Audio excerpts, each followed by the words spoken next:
Hello, beautiful soul. I am coming on here recording this today. It's the 25th of March. I'm about to hit my 2 year birthday for the podcast, which feels mental because it doesn't feel like it's been 2 years at all. Um, and I'm really celebrating today because I've been consistent. I've actually been really consistent with recording episodes on here every single week. There have been a few weeks where I haven't, but then I've also, in those same months, recorded extras in one week. So basically done a really consistent every like weekly episode on this podcast since the end of March 2024. That is a big achievement. I'm going to clap myself for that because that's a really big achievement. Um, and I thought I'd come on here today to just kind of reflect on the journey that I've had over the last 2 years and to also hopefully inspire somebody else that's maybe feeling that pull to do something else, to be visible in a different way, to just test things out because you don't know what's going to work for you until you test these things, do you? So I had never really considered having a podcast. I hadn't really even listened to podcasts. It was only, I'd say, in the last 18 months, I've been listening to podcasts. So there's a select few that I listen to, mainly around empowerment, around manifestation, around personal development, growth, all of those kinds of things. So it's all about energy work. They're the podcasts that I love to listen to. And of course, the Mel Robbins show. I love that one. Um, but I'd never really been that bothered about podcasts. I didn't have time to listen to them. Like the TV was always playing CBeebies. I always had the kids around, and it wasn't ever, there was no time to be able to do it. I've never been the kind of person that's either that like sat and listened to music either. So I like quiet and space and just listening to the birds if I'm outside rather than having to have headphones in. But actually, I kind of became a bit of an addict when it comes to podcasts 18 months ago.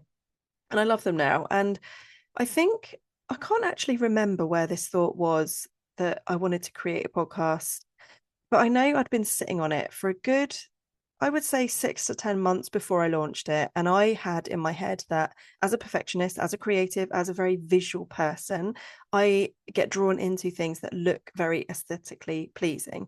So when I watch videos on YouTube, I can't watch somebody that is just recording something in their pajamas and like it's just not an aesthetically pleasing background. Like I like no, even if it's just something simple, like a nice light in the background or a plant, like so things like that really do make a difference for me. Otherwise, I'm just not visually engaged in watching or listening to that person. Um, so I would overthink launching a podcast, and I kept thinking to myself, well, I like the idea of having a podcast, but what would I talk about? Like, who's going to listen to me? Like, I'm kind of a nobody. Like, although I work in brand and I've got people that know me in my spaces, who's going to listen to a podcast like from me? That's literally what I would tell myself. And I think I just kept overthinking it and then wondering what I would even talk about. I started a journal that I wrote literally, or a notebook just for my podcast to get all my ideas down. What would I talk about? All the different episodes? What would the name of it be? All of these different things. And I realized, because when I was thinking about doing this, it was on the verge of me hitting like a rock bottom moment of things just like crumbling around me, of feeling really difficult.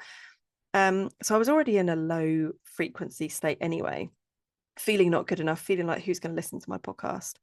And I remember thinking, I want to I want to do a podcast. I want to share my experience, my journey, because if I'm in this stage now, I'm not going to make this my reality going forward. I'm going to change things. I've made that decision at that point in time to change my reality and to work towards creating this dream business, dream life that I wanted to have.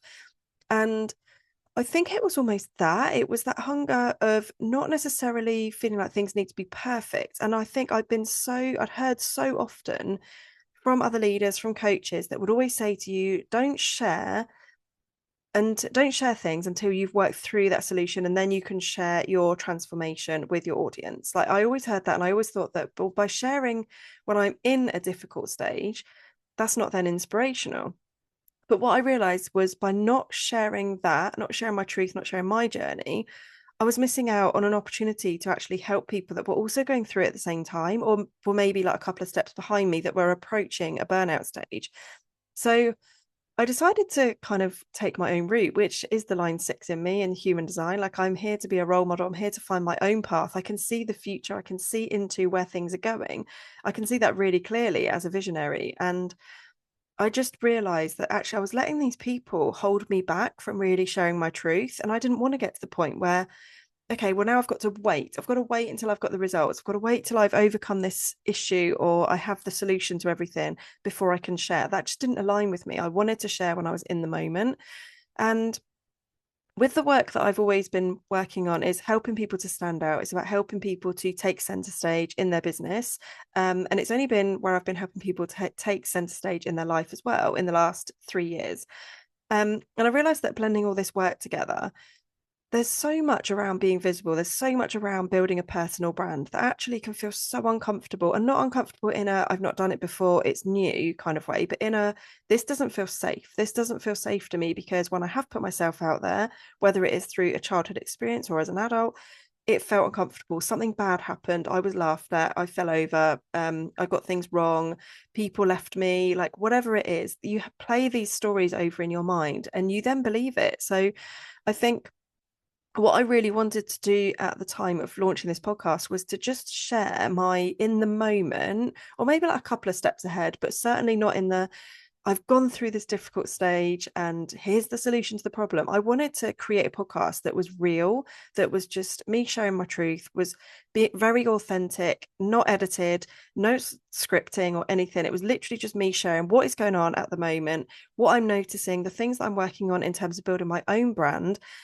And because I've always truly believed that every single person I work with, every single person I connect with, every single person in my space and outside of my spaces is an absolute powerhouse. I truly believe that we are all absolute powerhouses in what it is that we do.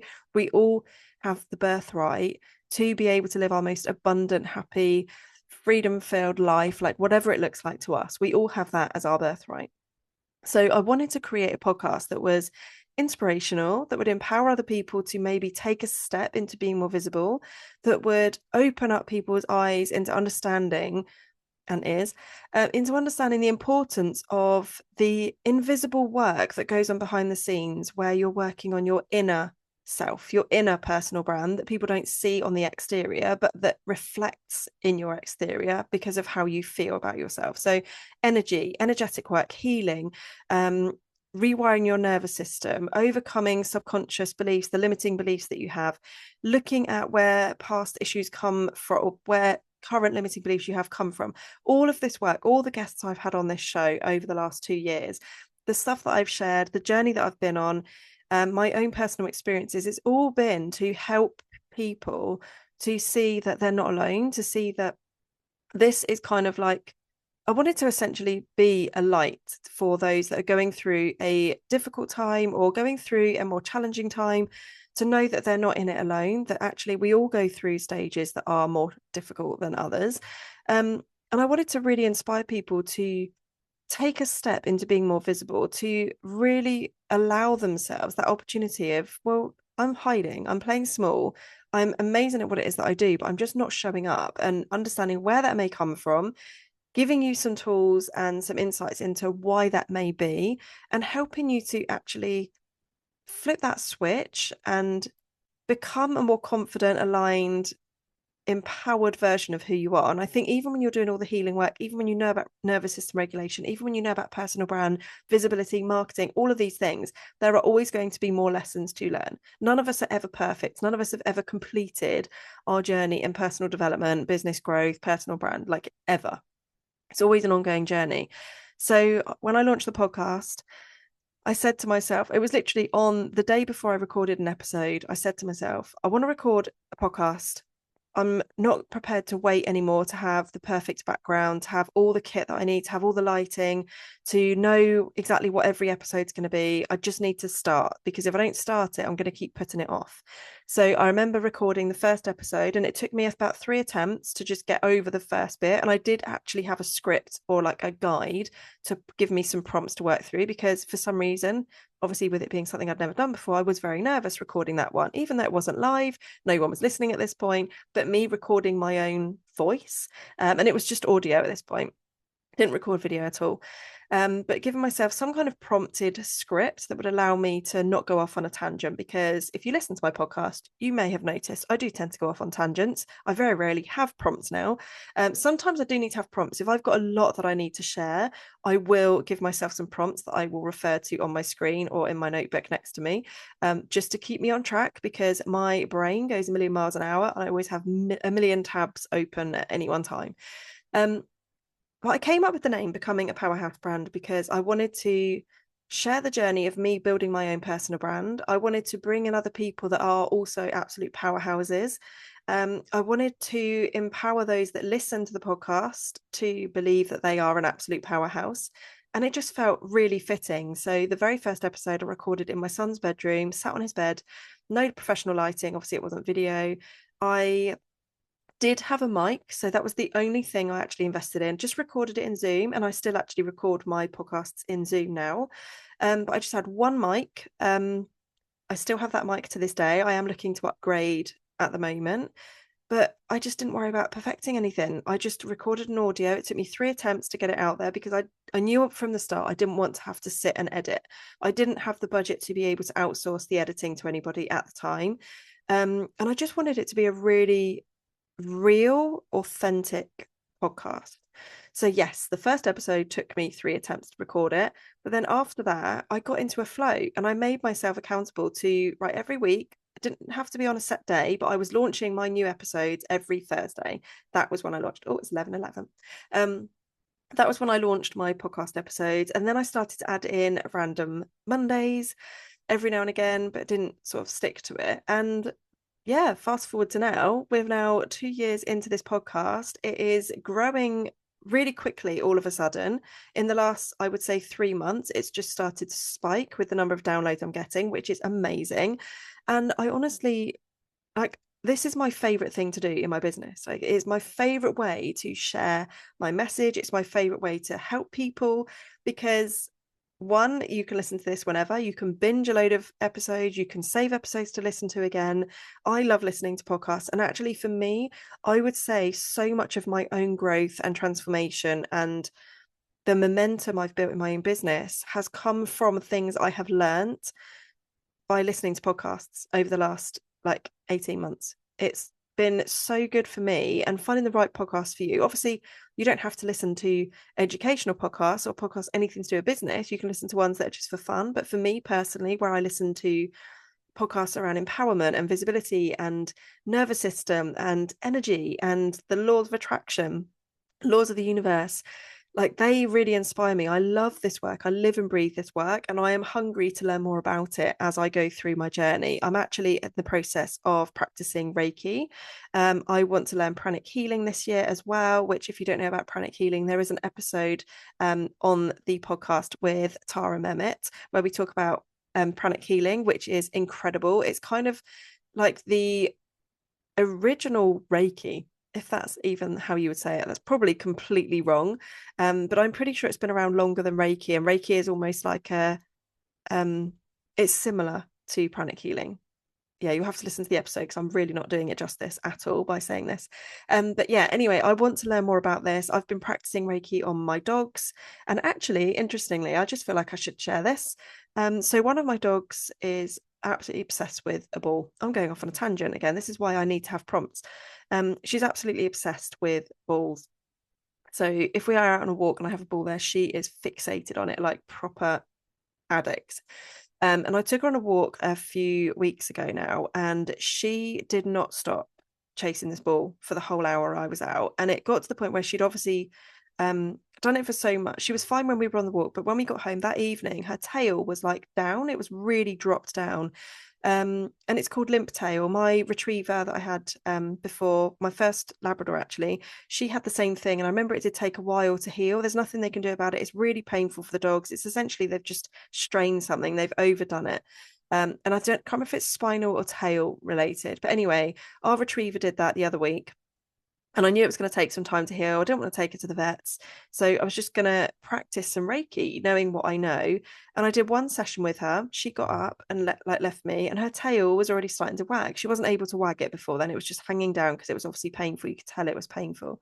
Did one Reiki session on her for about 5-10 minutes maybe. She walked up, moved away, she was able to wag her tail, then she came back for some more, did a bit more Reiki on her, and then she was fine that evening. And I'm like, that's something that I know from my own experience and also from researching online, that it can take a good sort of week for that to heal on its own, and I've just cured her in like 15 minutes. That is wild, and I am taking that as a sign that I need to continue working on this stuff. So um yeah, I'm really excited to learn more about this. And I didn't mean to go off on a tangent then, but I just thought I would share. This is what I mean about this podcast. It's all about me sharing what I'm currently doing to inspire other people to try things as well, to do something different. And you don't know if you're going to be good at something or if you're going to enjoy something until you try it. I didn't know this podcast would have gone on for 2 years when I first started. It was just an experiment. It was just me to try out and see if I liked doing a podcast, if it's something I wanted to do. I said to myself, I set a goal of doing it for 6 months. And yeah, before I knew it, we're now 2 years into the show. So I'm absolutely buzzing that we are 2 years in. I did have plans to rename it, but actually, I think for the moment, I'm going to keep it as is. And yeah, if you have any questions that you would love me to answer on the show, there are any guests you would love me to have on an interview, if there is anything in particular you would like me to cover, please do always reach out to me. And also, if you are someone that listens to this show regularly, if you are a regular downloader, if you always tune into this, please send me a message on Instagram. I would love to hear what it is you love about the show. And I love to have conversations with people. It's always me that will respond. I don't have anyone that manages my social media. So if you want to drop me a message, I am at Jackie Laws. I will pop the link in the show notes because I spell it weirdly. And yeah, send me a message, leave a review, let me know what you think of the show. Reviews really do help to boost the visibility of the show as well. So I really do appreciate every single one of you that has taken a minute out of your day to leave me a review. Honestly, it really does mean so much. So if you do have time today, and if you enjoy the show, if you've enjoyed this episode, or if you're new here and this is the first one you've listened to, welcome. Thank you for joining and taking some time to listen to this today. And please do leave a review when you get a minute. I would really appreciate it. Hope you have a beautiful day. And yay, celebrating 2 years of becoming a powerhouse brand. I will see you in the next episode. Bye, guys. Mwah.